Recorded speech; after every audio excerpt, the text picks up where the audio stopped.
इस बीच एक बड़ी खबर है। जानकारी ये मिल रही है कि अजीत पवार जिस विमान में सवार थे, वो विमान मैंने आपको बताया वो लियोजेट 45 XR model VSR aviation operate इसको कर रही थी। इस कंपनी का लियोजेट 45 सीरीज का ही विमान इससे पहले भी हादसे का शिकार हुआ है। ये बड़ी खबर है। 14 सितंबर 2023 को मुंबई एयरपोर्ट पर विमान लैंडिंग के वक्त हादसे का शिकार हो चुका है ऐसा ही लियोजेट 45 विमान। ये विमान भी VSR एविएशन का ही था। विशाखापट्टनम से मुंबई आ रहा था। इसमें 6 लोग सवार थे, जिनमें पायलट, को पायलट, यात्री शामिल थे। और लैंडिंग के वक्त विमान रनवे पर ठीक से कंट्रोल नहीं कर पाए और ये फिसलता चला गया था। 2023 में ये विमान हादसा हुआ था। 2023 की वो विमान हादसे की रनवे पर फिसलने की मुंबई एयरपोर्ट की तस्वीर आपके सामने। ऑटो पायलट डिस्कनेक्ट हो गया था और विमान रनवे से बाहर निकलते हुए टैक्सीवे की तरफ चला गया था। वहां जमीन से टकराया था। विमान 2 टुकड़ों में टूट गया था। 2023 की यह तस्वीर है। मैं बार बार बता रही हूं दर्शकों को कि यह 2023 की तस्वीर है जो आप देख रहे हैं। इस हादसे में कोई मौत नहीं हुई थी, लेकिन को पायलट को गंभीर चोटें जरूर आई थी और बाकी लोगों को इलाज के लिए अस्पताल में भर्ती कराना पड़ा था। इसको लेकर AIB की शुरुआती जांच में सामने आया कि हादसे की बड़ी वजह खराब मौसम, तेज बारिश, कम विजिबिलिटी और लैंडिंग के दौरान कंट्रोल खोना थी। तो ये तमाम वजह तब गिनाई गई थी। और ऐसे में देखिए किस तरीके से 2023 में यही विमान था और ये विमान लैंडिंग के वक्त कैसे क्रैश होता हुआ, रनवे से फिसलता हुआ टैक्सीवे की तरफ चला गया था। लेकिन गनीमत ये रही थी कि तब किसी की जान नहीं गई थी। लेकिन आज जो हादसा हुआ है, यही मॉडल विमान का जो दुर्घटनाग्रस्त हुआ है। और आज ये दुर्घटना इतनी भीषण थी कि यह विमान क्रैश हुआ, इसमें आग लगी और इसमें सवार कोई भी यात्री नहीं बच सका। इसी में मौत हुई है महाराष्ट्र के डिप्टी CM अजीत पवार की। सीधे आपको लेकर चलेंगे, हमारे साथ हमारे सहयोगी वरुण भसीन इस वक्त मौजूद हैं। तो मतलब वरुण, अभी तक जो कहा जा रहा था कि साहब ये जो लियोजेट 45 विमान होते हैं, छोटे चार्टर्ड प्लेन्स में जो काम आते हैं, ये बहुत ज्यादा सुरक्षित है, ऐसा नहीं है। ये विमान भी पहले दुर्घटनाग्रस्त हो चुका है। वरुण जी बिल्कुल, देखिए बहुत ही चिंताजनक और जायज़ सवाल इस वक्त ABP न्यूज़ उठा रहा है कि किस तरह से क्या 2023 में जब इसी फैमिली का, इसी कंपनी का ये सेम विमान, उसी सीरीज़ का अगर दुर्घटनाग्रस्त होता है, कोई ना कोई समस्या आती है जहां पर ऑटो पायलट डिस्कनेक्ट हो जाता है और सेम अगर दोनों के इस वक्त हादसों को अगर हम मिलाने की कोशिश करें तो लैंडिंग के आसपास का ही वो समय था। वहाँ पर उस वक्त मौसम एक कारण था और यहाँ पर भी विजिबिलिटी कारण हो सकती है जो कि बाकी सामने आएगा। लेकिन दोनों एक जैसे ही सीरीज़ के विमान का होना, क्या उस समय कोई इस वक्त AIB ने आगे पूरी रिपोर्ट तैयार की? क्या DGCA ने फ्लीट वाइड कोई ना कोई जांच के लिए, मेंटेनेंस की जांच की कोई रिपोर्ट तैयार की है? तो हम भी चाहते हैं कि वो दिखाई जाए, क्योंकि 2023 में ही सवाल बड़े उठ चुके थे। DGCA ने क्या कोई फ्लीट वाइड जांच की थी? क्योंकि किस तरीके का हादसा है, हादसे के ऊपर तो रिपोर्ट बना ली गई, लेकिन वो फ्लाइट जो पूरा एक फैमिली रन करती है, जो प्लेन पूरे सारे एक जैसे, एक समस्या किसी प्लेन में है तो सब में हो सकती है। क्या उस पर काम किया गया था? क्या वो मेंटेनेंस से जुड़ी हुई रिपोर्ट्स को तैयार किया गया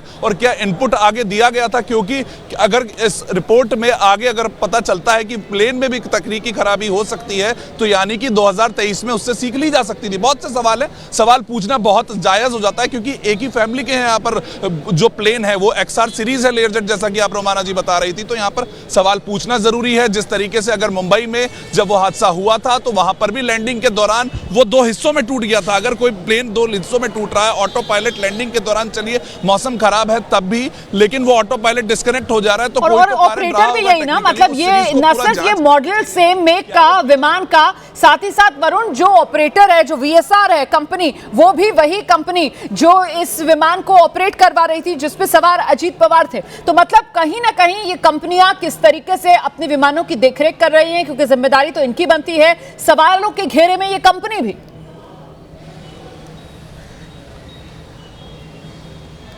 बिल्कुल, देखिए VSR एडवेंचर अगर उनको समझ आता है, उनके पायलट्स, अगर हम बताएं तो मालिक खुद ही इस वक्त कैप्टन है, और अगर उन्होंने इस तरीके की चीज़ों को या फिर समझा नहीं है, जाना नहीं है, तो एक बहुत बड़ी गलती VSR के थ्रू भी हुई है। VSR को ये बताना चाहिए था कि मेरे विमान में अगर एक गलती आई है तो क्या हुआ। DGCA, AIB अपना काम कर रहे थे, लेकिन VSR की पूरी फैमिली, क्या वो फ्लीट वाइड वहाँ पर अपनी पूरी जो मेंटेनेंस की जानकारी कितनी पहुँचती है, क्योंकि अब ये प्राइवेट कंपनी DGCA और AIB तक अपना कितना मेंटेनेंस से जुड़ी जानकारी दे रही है, सही दे रही है, गलत दे रही है, क्या इसकी कई 24 घंटे कोई जाँच करता है? नहीं करता। करता है, इस तरह का कोई भी प्रावधान नहीं नजर आता है और यहीं पर वो सवाल खड़े होते हैं। एबीपी न्यूज यही सवाल पूछ रहा है, अगर 2023 में इसी तरह का विमान, वही लेयरजेट वीएसआर, वही सेम कंपनी का विमान 2023 में दुर्घटनाग्रस्त हुआ था, तो क्या उस पर काम किया गया था? क्योंकि वापस से होना कोई सिर्फ एकमात्र संयोग नहीं हो सकता है, उस पर सवाल उठाना बहुत जायज है। और आज जो विमान जो दुर्घटनाग्रस्त हुआ, जिसमें अजीत पवार की मौत हुई है, उनका निधन हुआ है, इसे उड़ा रहे थे कैप्टन सुमित कपूर और कैप्टन को पायलट जो उनके साथ थी वो शंभवी पाठक थी।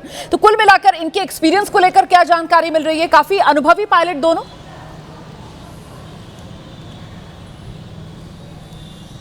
जी बिल्कुल, देखिए चार्टर्ड विमान जिस तरीके से उड़ाने के लिए उसके लिए अलग से ट्रेनिंग होती है, खास तौर पर उस पर फ्लाइंग आवर्स जो होते हैं वो बहुत सैकड़ों घंटे से भी ज़्यादा के होते हैं और उसके बावजूद यहाँ पर, क्योंकि जैसा कि हमारे साथी बता रहे थे गणेश, की पुणे में रात के समय पर बारामती के ऊपर लैंडिंग होती ही नहीं है, क्योंकि वहाँ पर पायलट को खुद इस वक्त वो हवाई पट्टी देख के अपनी जांच से करना होता है। यानी कि एक बहुत एक्सपीरियंस इस वक्त पायलट वहाँ पर मौजूद होते हैं, वो हवाई पट्टी देखते हैं, विजिबिलिटी देखते हैं और उसके बाद वहाँ पर करते हैं। उससे पहले विमान उड़ाया भी नहीं जाता, यानी कि मुंबई से निकलता भी नहीं अगर विजिबिलिटी का कोई इशू होता तो। यानी कि बहुत से सवाल इस वक्त शुरुआती दौर पे समझ आ रहे हैं। वरुण, अभी ये जो 2023 यही सेम मॉडल विमान का लियोजेट 45 XR सीरीज वाला जो दुर्घटनाग्रस्त हुआ था, हालांकि गनीमत ये रही थी कि 2023 में ये विमान जो हादसे का शिकार हुआ इसमें किसी की जान नहीं गई, लेकिन आज अजीत पवार जिस विमान में थे वो इसी मॉडल वाला विमान था और इन दोनों हादसों के अंदर एक के बाद एक बहुत सी समानताएं देखने के लिए मिल रही हैं, जिसमें सेम विमान मॉडल, जिसमें सेम कंपनी जो ऑपरेट कर रही है इन विमानों को, और साथ ही हादसे भी दोनों लैंडिंग के समय ही। वरुण, सिमिलैरिटीज बहुत सी नजर आ रही हैं। जी बिल्कुल, देखिए अगर 14 सितंबर की अगर मैं बात करूं 2023 में इसी फैमिली का, इसी ऑपरेटर का, इसी तरीके का विमान की सीरीज होना और इसी समय पर यानी कि लैंडिंग के दौरान पर ही समस्या आना और क्रैश हो जाना, उस समय इस वक्त गनीमत रही थी कि किसी की जान नहीं गई थी। लेकिन वो जो तस्वीरें लगातार हमने अपने दर्शकों को दिखाई कि किस तरह से 14 सितंबर को जो हुआ था वो 2 हिस्सों में प्लेन बट गया, टूट गया था। यानी कि प्लेन का टूट जाना 2 हिस्सों में लैंडिंग के दौरान, उसने उस समय ही सवाल खड़े कर दिए थे कि लेकिन उन सवालों के क्या जवाब खोजे गए थे? क्या कारण रहा था, क्या रहा था, उस चीज की क्या रिपोर्ट बनाई गई? और उस सीरीज का विमान, अगर कोई विमान 2 टुकड़ों में बट जाता है तो उसके साथ की सीरीज में बने हुए विमानों की क्या जांच की गई? फ्लीट वाइड जो एक तरीके से जो इंस्पेक्शन होता है, क्या उसके लिए किसी ने आगे बढ़ा था? क्या वीएसआर जो इस वक्त वेंचर की कंपनी है उन्होंने ध्यान दिया था? क्योंकि ऑपरेटर वही थे, उन्हीं के पास दूसरा विमान सेम पड़ा है, तो वो विमान आज हादसे का शिकार होता है। तो ये सवाल इसीलिए खड़ा हो रहा है कि आखिर में क्या आपने ध्यान दिया था? क्या आपने इस सीरीज का सेम विमान सेम लैंडिंग होते हुए अगर यहां पर क्रैश हो रहा है तो क्या किसी तरह की रिपोर्ट तैयार की गई थी? क्योंकि उस टाइम पे अगर ऑटो पायलट भी डिसेबल हो जाता है तो क्या सब कुछ मौसम के नाम पर छोड़ दिया गया था? उस हादसे पे आगे एआईबी ने अपनी रिपोर्ट जरूर दी है कि किस तरीके से 40 सेकंड के बाद वहां पर ऑटो पायलट डिस्कनेक्ट हो जाता है और वो क्रैश हो जाता है। लेकिन क्यों हो जाता है और अगर ऐसा इन विमानों में हो रहा है तो क्या हमें कोई बदलाव की जरूरत है कि नहीं? ये सवाल 2023 में खड़े हो गए थे, लेकिन आज 2025 में उसी सीरीज के विमान को इस तरह से देखना अपने आप में दुखद है। और लेकिन ये सवाल आज इसलिए उठाने जरूरी है क्योंकि ऐसे विमान और भी उड़ते हैं और उस समय 2023 में इस तरह के क्रैश पर अगर ध्यान दिया जाता तो शायद कुछ ज्यादा अच्छे तरीके से इस चीज को उड़ाने के लायक समझा जाता, क्योंकि वही सेम सीरीज का होना अपने आप में साफ तौर पे सवाल खड़े कर रहा है। रोमन, बिल्कुल छोटा रनवे बारामती में, और जिस तरीके से कहा जा रहा है कि ऑटो पायलट मोड में विमान की लैंडिंग हो नहीं सकती थी और जो भी कुछ करना था वो पायलट को खुद ही करना था, और ऐसे में यहां पर वो विजिबिलिटी फैक्टर जो एक वजह बताई जा रही है, अगर 2023 में ये जो हादसा हुआ था इससे सबक ले लिया जाता तो बहुत मुमकिन है कि आज जो हादसा हुआ है जिसमें महाराष्ट्र ने अपने अजीत दादा को खो दिया, देश ने एक जो कर्मठ नेता है उसको गवा दिया, वो जान उनकी बच सकती थी।